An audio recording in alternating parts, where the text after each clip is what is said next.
movimento pentecostal, a chama do Espírito que continua a incendiar o mundo. A história do movimento pentecostal, desde o derramamento do Espírito Santo, em Atos do capítulo 2, fala-nos também sobre a chegada ao Brasil no século XX, dentre outras coisas.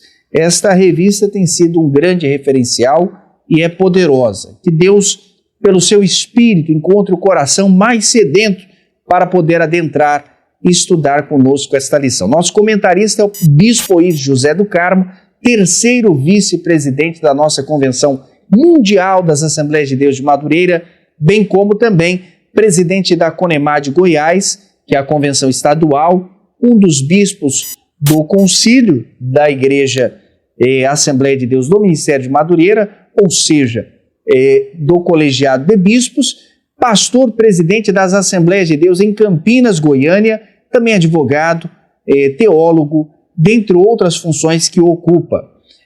Nós temos aqui hoje o comentário da lição de número 3, junto comigo, pastor William Barros e também o pastor Marcos Santana, onde juntos vamos abordar acerca da reforma protestante, o reavivamento da fé, o retorno às Escrituras e bem como também todas as questões que nós já conhecemos dos 5 solas, importantíssimo também ao avivamento. O texto áureo que nós teremos como referência nesta lição de número 3, está baseado em Romanos capítulo 1, verso de número 17, que diz: porque nele se descobre a justiça de Deus de fé em fé, como está escrito, mas o justo viverá pela fé. Romanos capítulo 1, verso de número 17. A verdade aplicada para que possamos entender e compreender a lição nos diz, como discípulos de Cristo, devemos ansiar por receber mais do Senhor e aprender mais das suas Escrituras. Os objetivos dessa lição são 3.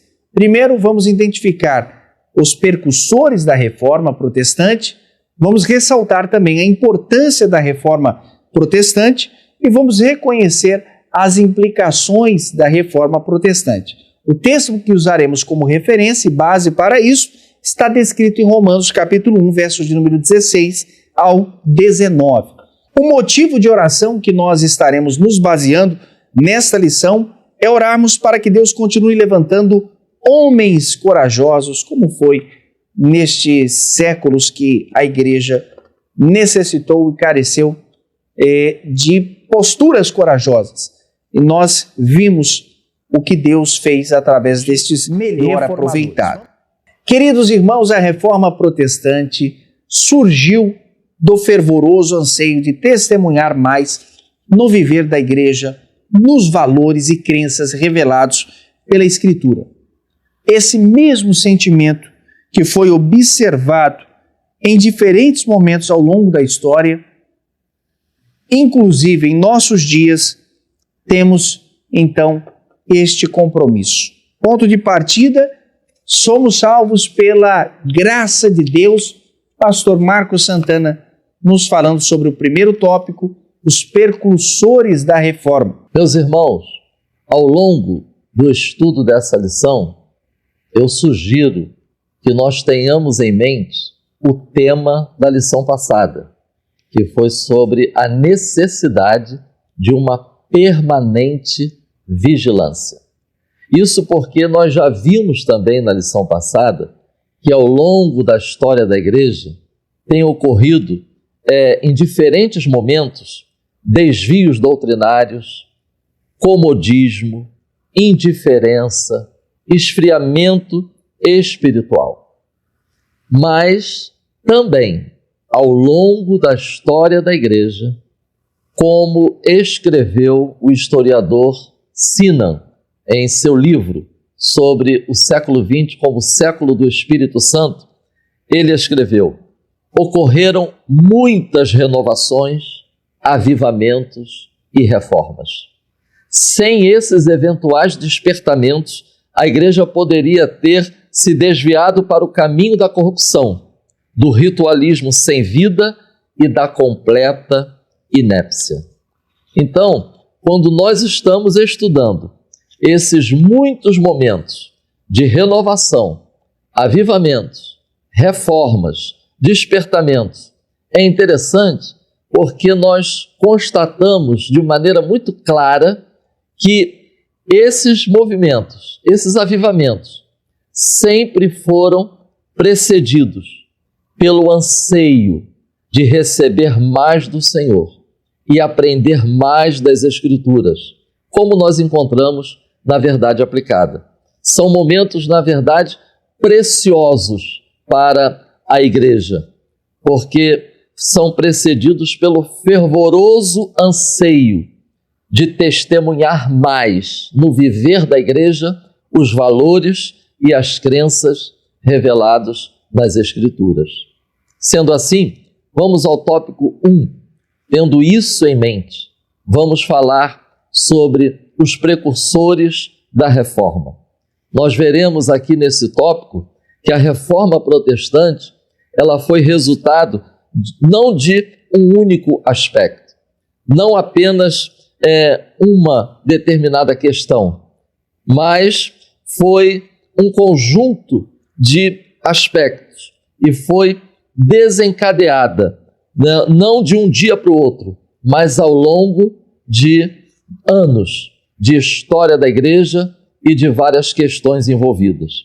Nós veremos que antes de Martim Lutero, que nos tópicos seguintes é que ele será abordado, lá na Alemanha, inúmeras pessoas em diferentes lugares ansiavam também, ou seja, desejavam intensamente mais do Senhor, mais das Escrituras, mais do vivenciar na igreja esses valores e crenças que foram aqui mencionados.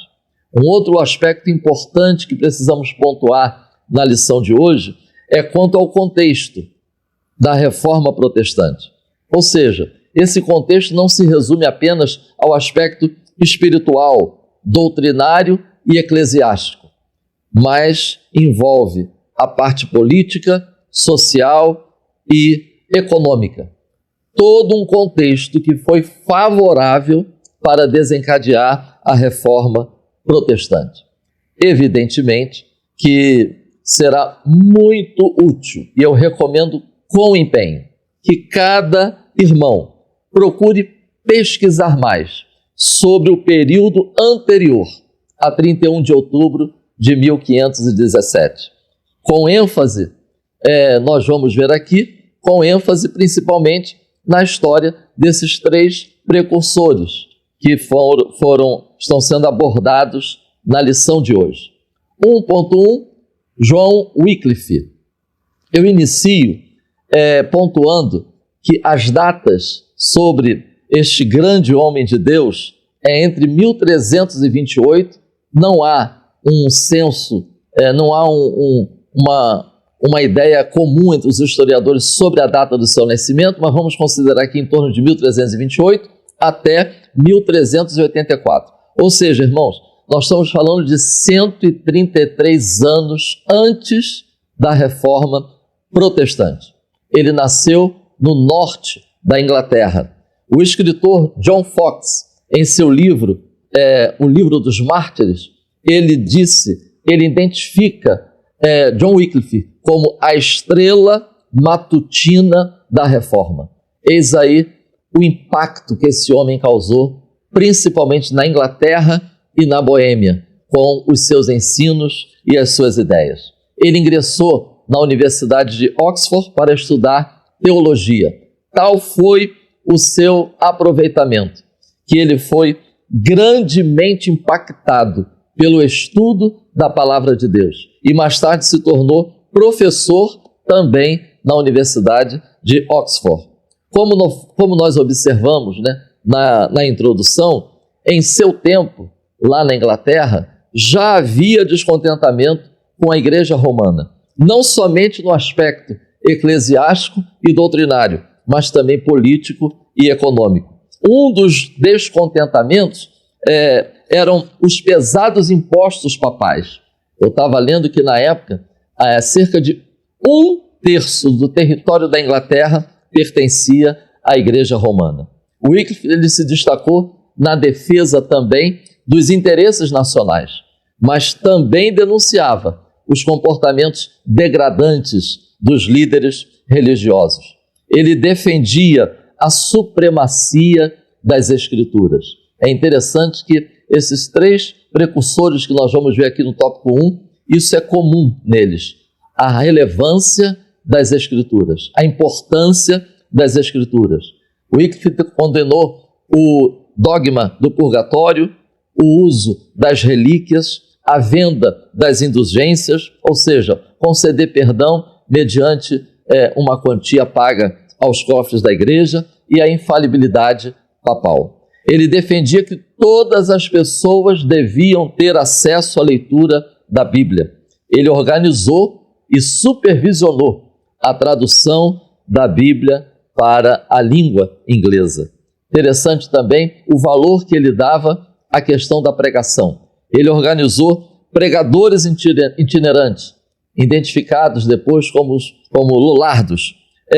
Muitos da Boêmia, ali da Europa Central, foram estudar na Universidade de Oxford, na Inglaterra. Esse intercâmbio acabou contribuindo e muito para que os escritos, as ideias, os ensinos de Wycliffe também fossem disseminados na região da Europa Central, especialmente na República Tcheca, porque influenciou João Hus, que é o que nós veremos agora no tópico 1.2. João Hus, ele é de 1369 a 1415. Nós estamos falando aí cerca de 102 anos antes da Reforma. Isso para nós termos uma ideia de que a Reforma ela teve toda uma preparação antes do dia 31 de outubro. Quando ocorreu Martim Lutero fixar suas teses na porta da igreja de Wittenberg, na verdade, o mundo estava preparado para aquele grande momento. Nós passamos agora da Inglaterra para a República Tcheca. E assim a gente vai vendo que em diferentes lugares havia esse anseio, esse desejo ardente de mudança na igreja, nas doutrinas, na liturgia. Hus, após ele ser ordenado, ele foi nomeado para servir na igreja de Belém, na cidade de Praga. Quem visita Praga hoje encontra ali essa igreja e uma história muito bonita desse momento da igreja. Lá ele pregava na língua tcheca. Ele possuía um fervoroso amor pelas Escrituras, como o pré-reformador inglês. Em suas pregações, Hus, ele enfatizava a doutrina da salvação como ato da graça de Deus, o livre acesso ao trono de Deus por intermédio de Jesus, o pecador é justificado pela fé, ele cria no sacerdócio universal dos crentes, ele também era contra a venda de indulgências e defendia a supremacia das Escrituras. Ele foi encarcerado, ele escreveu vários textos sobre a relevância das Escrituras. Ele foi condenado à morte em 1415 e foi queimado vivo. Eu encerro com esse comentário que nós encontramos em alguns registros históricos. Nos dias que antecederam a morte de Hus, ele disse: vocês hoje estão queimando um ganso. Ele usou essa expressão porque na língua tcheca, na língua boêmia, Hus significa ganso, mas dentro de um século encontrar-se-ão com um cisne, e esse cisne vocês não poderão queimar. Os historiadores apontam esse cisne como Martim Lutero. Encerrando, 1.3. Girolamo Savonarola, também conhecido como Jerônimo Savonarola. Isso foi em 1452 a 1498. Agora mais próximo à Reforma, ou seja, 19 anos antes da Reforma Protestante. Champlin, em sua enciclopédia, ele identifica Savonarola como o monge dominicano e o maior pregador da Itália. Em Florença, na Itália, foi para o mosteiro dominicano. E aí é interessante a gente ver que Inglaterra, República Tcheca, Itália diferentes lugares do mundo, pessoas estão ansiando, ensinando, anunciando a necessidade de um retorno às Escrituras, de rever o aspecto moral da vida daquele que professa a fé em Cristo Jesus. E principalmente nesse aspecto, Savonarola, ele se destacou. Ele era um pregador ardoroso que denunciava a corrupção no seio da Igreja Romana e ele convocava o povo ao arrependimento. Com suas pregações, ele contribuiu para despertar no povo o anseio por uma mudança na vida da igreja. Foi torturado, enforcado e queimado. Encerro aqui essa contribuição destacando 2 pontos quanto ao período pré-reforma. Primeiro, o anseio por mudança nos aspectos moral, litúrgico, eclesiástico e doutrinário. O anseio por querer mais das Escrituras e mais do Senhor. E segundo, além dessa questão espiritual eclesiástica, as questões políticas e econômicas. Foram 2 aspectos que fizeram a diferença e contribuíram para o sucesso da Reforma Protestante quando chegou em 1517. Que o Espírito Santo continue nos conduzindo, nos despertando, para que não sejamos influenciados pelo esfriamento espiritual, pelo comodismo, pela indiferença, mas que os nossos corações continuem ardendo e ansiando por mais do Senhor. Para a glória de Deus, até que Cristo venha. Amém. Querido pastor Marcos Santana, muito obrigado. Um dos principais percussores desta reforma, que é a Reforma Protestante, foram John Wycliffe, também John Huss, Girolamo, Savonarola, também foi importante, e muito obrigado por sua explicação importantíssima. Vamos então ao tópico de número 2, que foi sobre os reformadores, e eu convido o pastor William Barros, amigo, para que possa proceder com também estas explicações sobre este tópico de número 2. A paz do Senhor, pastor Marcos Santana, pastor Paulo Ricardo e a todos vocês, meus irmãos, que estão conosco aqui para mais essa aula Betel. Eu gostaria de, inicialmente, mandar um grande abraço para o pastor Jean. Ele é lá de Nova Cruz, na nossa igreja, nosso ministério de Madureira, lá no Rio Grande do Norte. Ele e a sua esposa são superintendentes dominical local, ajudando lá o querido pastor José. Eu já estive lá 2 vezes. Eles são extremamente criativos e fazem sempre um trabalho muito bacana para estimular os irmãos a estudarem e amarem a palavra de Deus. Eu quero mandar um grande abraço para eles, são uma referência. Se você quiser, depois conheça um pouquinho o trabalho que eles fazem. Eles têm muitos trabalhos muito bacanas para desenvolver ensino e aprendizado na igreja. Meus irmãos, a aula de hoje é uma aula muito importante. Nós estamos palmilhando aqui a história da igreja. Nesse caso aqui, no nosso tópico, primeiro nós vimos a pré-reforma e vimos aqui alguns personagens importantes desse período. Já aprendemos isso com o pastor Marcos Santana. E agora, no nosso tópico 2, vamos falar mais detidamente sobre a reforma.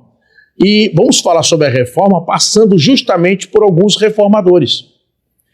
Esse é um ensino muito importante e necessário, porém, eu faço uma advertência aqui muito especial e importante para os professores. Vejam que só o meu tópico, o tópico 2, vai falar sobre 3 personagens importantes desse tempo.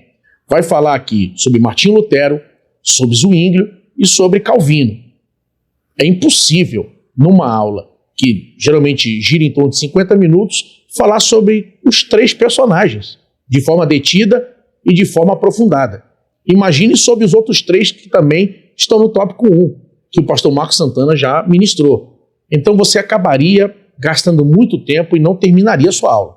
Então esse é um alerta que eu faço aqui. O foco tem que ser a reforma protestante e não os reformadores, porque aí você passa pela biografia deles se fixando na reforma e na urgência que ela prega com relação a mudanças, com relação a valores e princípios. Então, esse tem que ser o foco. Ou então, nós vamos errar aí o alvo, vamos perder muito tempo e não vamos, seguramente, muitos professores vão reclamar que não tiveram tempo para terminar a aula. Então, o alerta que eu estou dando para vocês.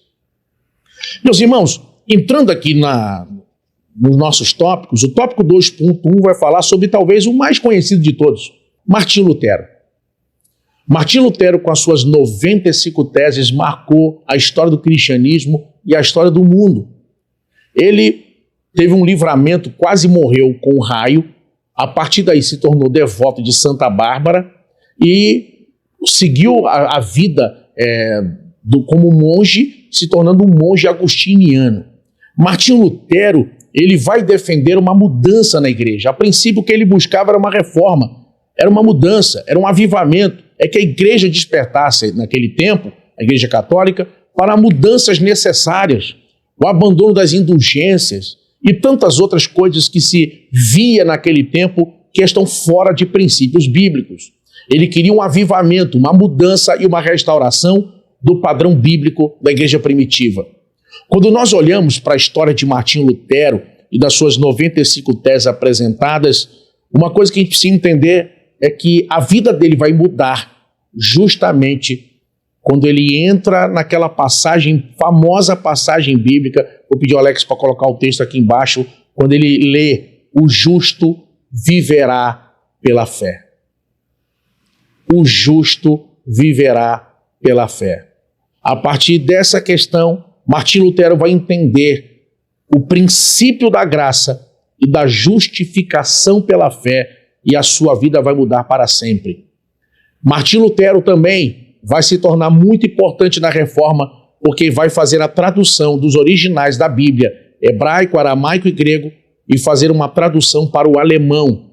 É a primeira Bíblia em alemão para o seu povo, para que agora o povo alemão pudesse ler a Bíblia e não apenas acompanhar missas, homilias em latim, que já nesse tempo era uma língua morta e ninguém falava latim. Então, é uma grande contribuição que Martinho Lutero deu. Falta tempo aqui, claro, para tocar em toda a sua obra, sua biografia e tudo que ele fez. Mas um ponto de identificação entre nós com Martinho Lutero e com os outros reformadores, e eu vou falar disso um pouquinho mais no final, de forma mais detida, era o apreço e o desejo que a palavra de Deus ocupasse o seu real lugar na vida da igreja. Irmãos, na sequência nós vamos ver um outro reformador que é menos conhecido, mas também teve uma importância muito grande, principalmente no evangelho pregado na Suíça, que foi Ulrico Zwinglio. Ele nasceu no interior da Suíça, foi pastor de rebanhos, assim como seu pai. Ele nasceu em 1484. Ele morreu de forma prematura aos 47 anos, em 1531. Ele foi padre aos 22 anos. Ele, muito jovem, ele demonstrava uma grande habilidade para pregar, tinha uma liderança natural que era percebida por todos. Na sua pequena comunidade começou a liderar ali, até que finalmente foi para Zurique, na Suíça ainda, e lá começou a desenvolver também o seu papel como líder e influenciador. Ele vai fazer parte do membro de classe de pregadores da Igreja Católica, vai ser aceito como um dos pregadores, e a partir daí ele vai começar a influenciar a sua comunidade local para que rejeitasse o que estivesse fora da Bíblia Sagrada. Vai tornar aquela região num foco de resistência aos erros e desvios doutrinários papais, fazendo com que a igreja local começasse a observar a Bíblia e buscar nela a verdade na qual deveriam basear a sua vida. Só para você ter uma ideia, ele se casou, quebrando o princípio do celibato entre os monges e padres. Ele vai se casar, fazendo com que muitos outros também fizessem o mesmo em toda aquela região. Ele vai defender que a igreja deveria crer e andar unicamente pela palavra de Deus, e que eles, monges, padres, católicos, ou seja, todos os cristãos, todo ser humano estava sujeito à palavra de Deus. E a palavra de Deus era a única regra de fé e conduta. Também não teve dificuldade, mesmo em momentos onde teve que afirmar suas convicções. Por exemplo, há uma famosa discussão histórica que houve entre ele e Lutero sobre a questão da Santa Ceia.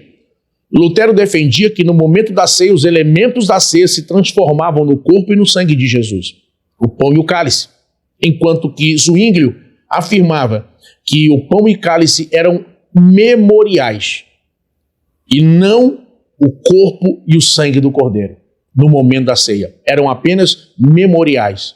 E os dois tiveram grande desavença teológica sobre isso, a ponto da história dizer que quando terminaram a discussão, Zwinglio estendeu a mão e Lutero foi embora sem apertar a sua mão, aborrecido. Porém, ele defendeu aquilo que ele acreditava. E não é que ele estava certo na discussão, é assim também que nós cremos, biblicamente, até hoje, que o pão e cálice são memoriais, e não o corpo e o sangue de Jesus, literalmente. Agora, no nosso tópico 2.3, nós vamos falar sobre João Calvino, não menos conhecido, por exemplo, do que Martinho Lutero. João Calvino, dos três aqui, ele nasce um pouquinho mais à frente. Ele vai nascer em 10 de julho de 1509, na França. João Calvino, ele viveu por nossos moldes pouco tempo, morreu prematuramente por nosso tempo, mas naquela época as pessoas viviam um pouco menos. Ele morre aos 54 anos, em 1564. Ele vai ser uma das mentes mais brilhantes do tempo da Reforma. Só para você ter uma ideia, com menos de 20 anos, aos 19 anos, ele estava terminando já o seu mestrado. Ele era uma mente muito brilhante.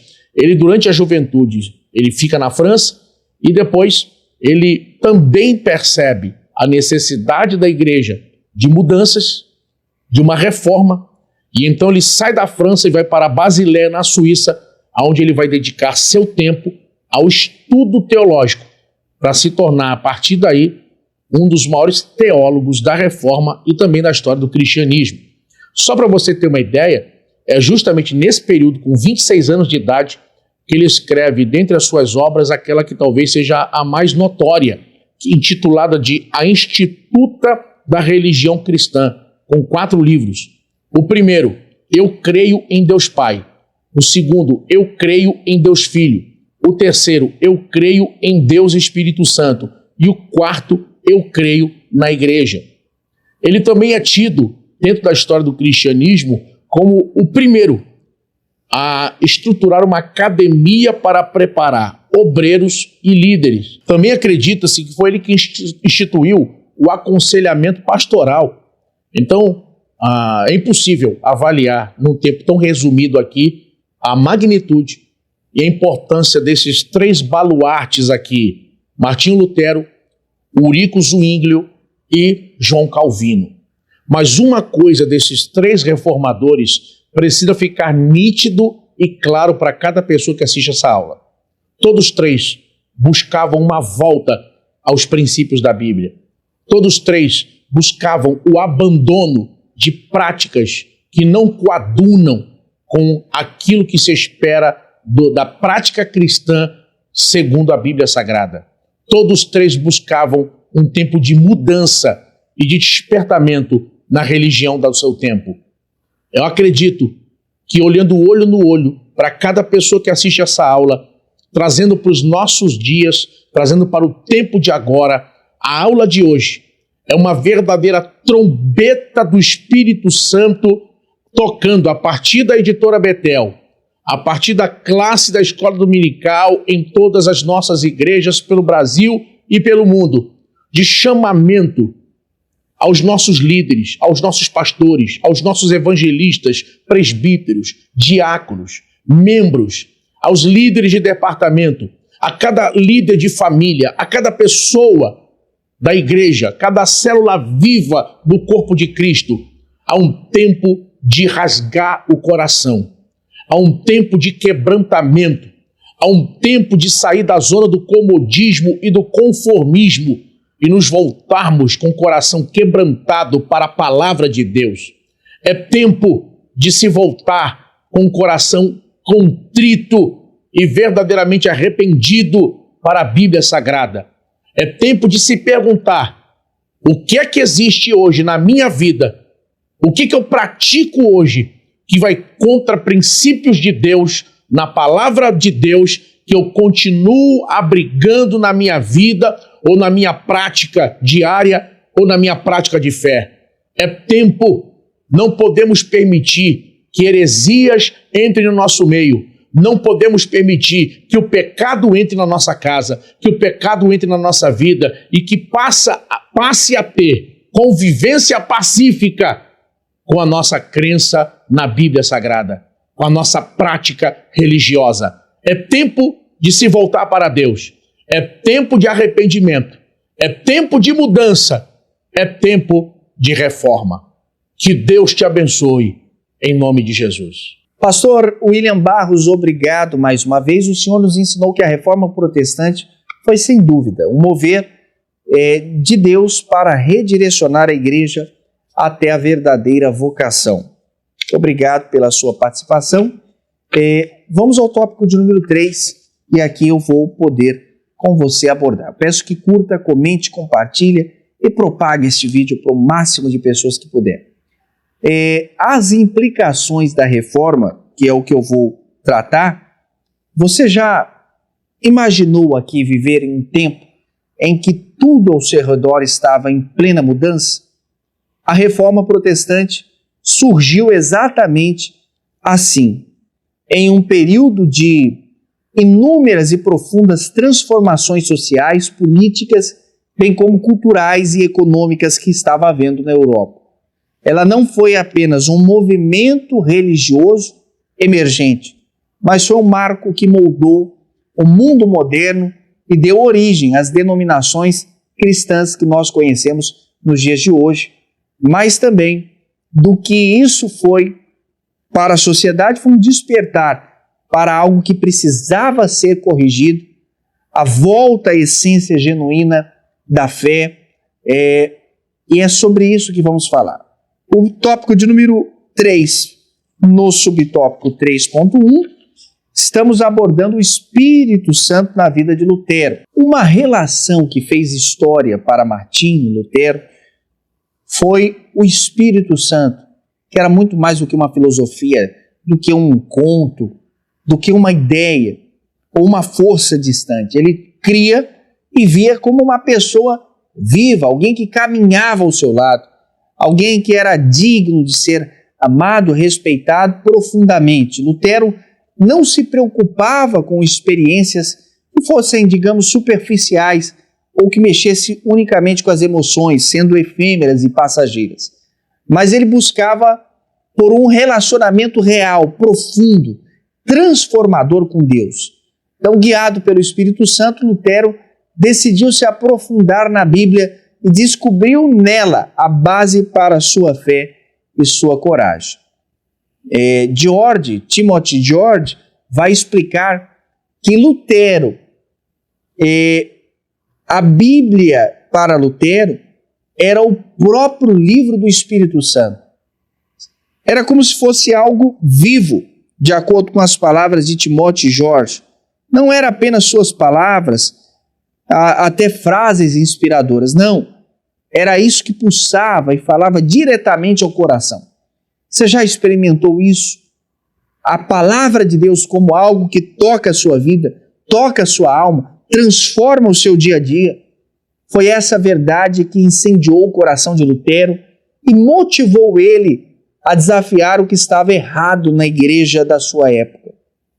O 3.2 nos falará sobre a salvação, presente majestoso que Deus nos deu, da fidelidade de Deus para com o homem.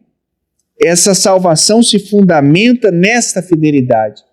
Lutero se entristecia ao ver a mensagem da salvação.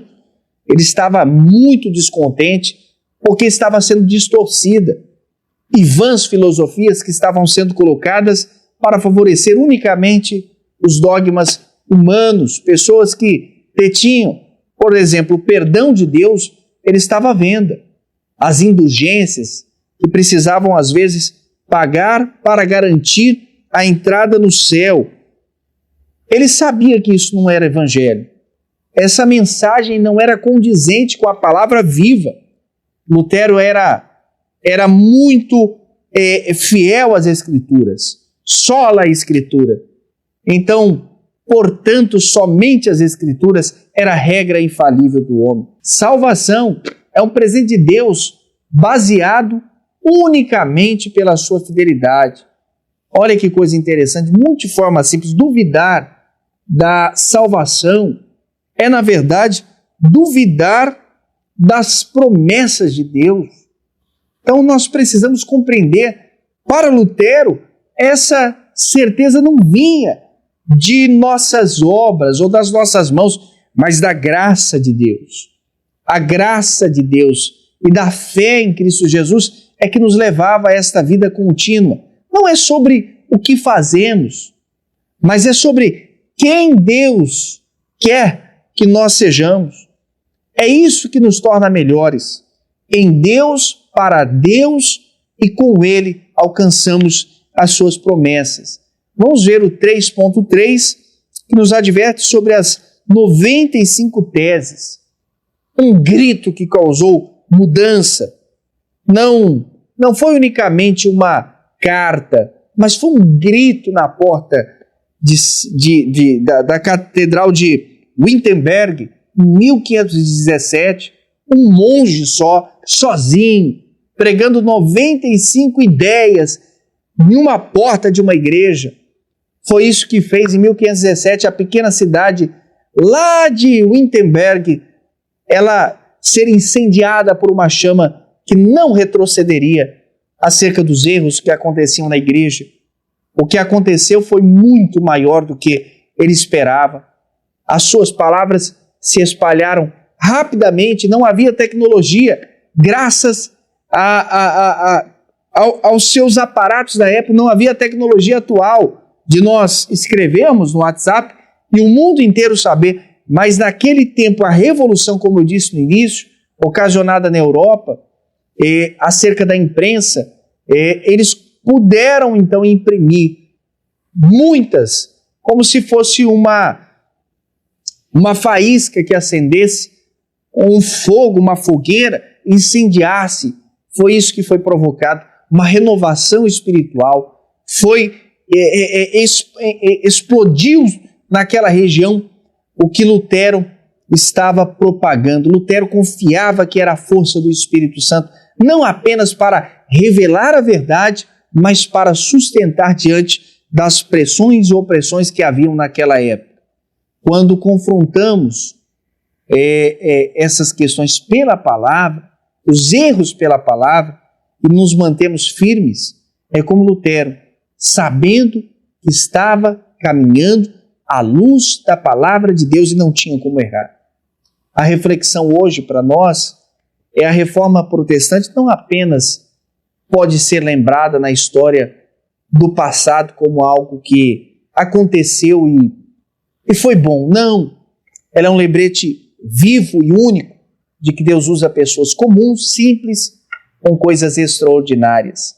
Lutero, João Calvino, Eurico, dentre outros homens que cravaram na história, que foram cheios de coragem, que foram pessoas únicas, que dispuseram e colocaram a sua vida para que fosse mudada e mudasse também os outros. Ainda somos chamados a isso, a voltarmos para a palavra, a confiarmos no Espírito Santo e termos também coragem, como os reformadores tiveram. A nossa mensagem continua viva. Salvação vem pela graça, por meio da fé, que é a palavra de Deus, que é a nossa base.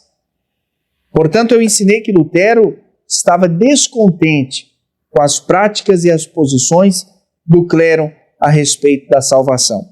E concluo que devemos permanecer vigilantes na oração e não nos afastar das Escrituras, da suficiente graça de Deus e da fé. Nossa pregação deve ser cristocêntrica, plenamente consciente de que dependemos do Espírito Santo para cumprir a missão que recebemos de Jesus Cristo. Esta é a lição de hoje, que foi fabulosa, maravilhosa, grandiosa e muito espiritual às nossas vidas. Eu gostaria de pedir para o pastor William Barros dirigir a Deus a oração para que esta chama seja cada vez maior nas nossas vidas. Oremos, meus irmãos, e que possamos aprender com a história da Reforma Protestante a necessidade de que a palavra de Deus possa moldar a nossa vida, seja a nossa bússola e também o nosso pão. Oramos a Ti, Senhor, em nome de Jesus, Te louvando pelos que fizeram a história, que sofreram, que enfrentaram todos os desafios. E, ó Deus, e nisso a Tua palavra chegou até nós. Por isso Te louvamos, Senhor, que fique registrado, além dos anais da eternidade, mas no coração de cada aluno, para que possamos, ó Deus, aproveitando a oportunidade que temos de nos esmerar e fazer também a nossa parte, para que o Evangelho possa alcançar a todos. Nós Te louvamos em nome de Jesus. Amém. Queridos irmãos, antes de encerrarmos, peço que curta, comente, compartilhe o máximo de pessoas, se inscreva em nosso canal, tá bom? Eu fico por aqui. A próxima lição será a lição de número 4, onde trataremos o puritanismo, um movimento de pureza espiritual e vida dedicada a Deus. Te aguardo na nossa próxima lição. Editora Betel, edificando sempre a casa de Deus.